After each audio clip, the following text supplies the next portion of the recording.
దేవుడి దగ్గర ఉండాలనిపిస్తుందా, కాని ఉండలేకపోతున్నావా? నా ప్రియమైన బిడ్డా, నువ్వు నన్ను విడిచిపెట్టలేదు. నువ్వు కేవలం అలసిపోయావు. నీ మనసు నాతో ఉండాలనుకుంటుంది కాని నీ శరీరం, పరిస్థితులు నిన్ను ఆపుతున్నాయి. దానివల్ల నిన్ను నీవు నిందించకు.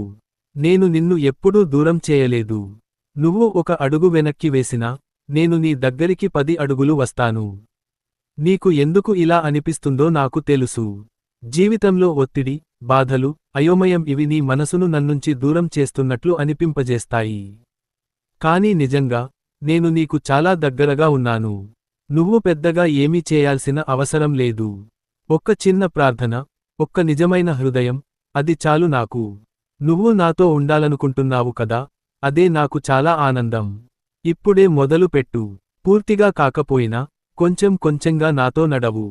నేను నీ చేతిని పట్టుకొని నిన్ను వదలను. నీ కోసం